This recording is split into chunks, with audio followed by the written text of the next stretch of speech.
حضرت عائشہ صدیقہ رضی اللہ تعالیٰ عنہ فرماتی ہیں میں نے نبی پاک صلی اللہ تعالیٰ علیہ وآلہ وسلم کو نا مرض وصال تک دیکھا ہے، حضور کے وصال تک، کہ حضور قرآن پاک کی آخری 2 صورتیں پڑھ کے سورۃ فلق اور ناس اپنے ہاتھوں پہ پھونکتے تھے، پھر جسم پہ ملتے تھے۔ قرآن پاک میں شفا ہے۔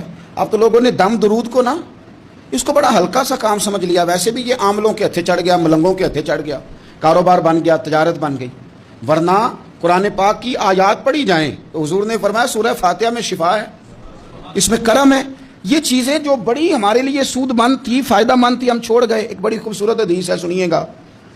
حضرت ابو سعید خدری رضی اللہ تعالیٰ عنہ حدیث کے راوی ہیں، بخاری میں موجود ہے۔ ارشاد فرماتے ہیں کہ ہم ایک سفر پہ تھے، واپس آ رہے تھے، ایک جگہ رات کو قیام کیا، سونا تھا، بستی تھی۔ بستی کے لوگوں نے نہ کھانا پوچھا نہ پانی پوچھا، کوئی ضیافت نہیں کی۔ آدھی رات کا وقت آیا تو ایک بندہ دوڑا دوڑا آیا، کہنے لگا ہمارے سردار کو بچھو نے کاٹ لیا ہے، تم میں سے کوئی بندہ دم درود کر لیتا ہے؟ تو ایک صحابی کہنے لگے کر تو لیتے ہیں، پر تم نے چونکہ ہمیں کھانا پانی تک نہیں پوچھا، تم اگر دم کراؤ گے تو مفت نہیں کریں گے۔ بخاری پڑھ رہا ہوں، پیسے لگیں گے۔ کتنے پیسے؟ بکریوں کا ایک ریوڑ پورا۔ شارحین نے لکھا 40 بکریاں۔ کتنے دما دیاں؟ اور بھائی اس سے کوئی بندہ جواز نہ لے کہ پیسے لینے جائز ہیں، اس سے جواز نہ حاصل کرے۔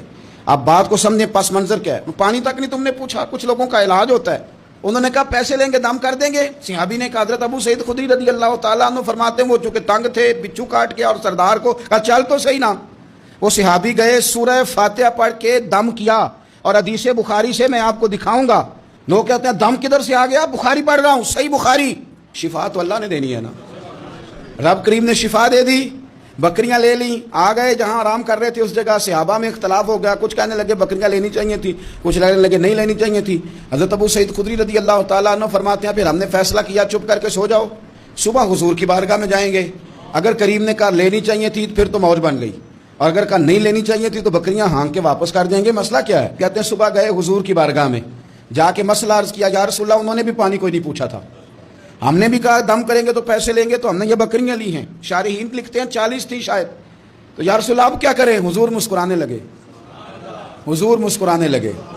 جس کے گچھے سے لچھے جڑے نور کے، ان ستاروں کی نزہت پہ لاکھوں سلام، اور جس کی تسکین سے روتے ہوئے ہنس پڑیں، اس تبسم کی عادت پہ لاکھوں سلام، اور ان کی باتوں کی لذت پہ بے حد درود، ان کے خطبے کی ہیبت پہ لاکھوں سلام۔ حضور مسکرانے لگے اور مسکرا کے پوچھا اچھا پڑھا کیا تھا؟ یا رسول اللہ سورہ فاتحہ۔ فرمایا سکھائی کس نے تھی؟ کہا یا رسول اللہ آپ نے۔ فرمایا پھر آدھی بکریاں میری ہیں آدھی تمہاری ہیں، اور میرا حصہ نکالو نا بھائی۔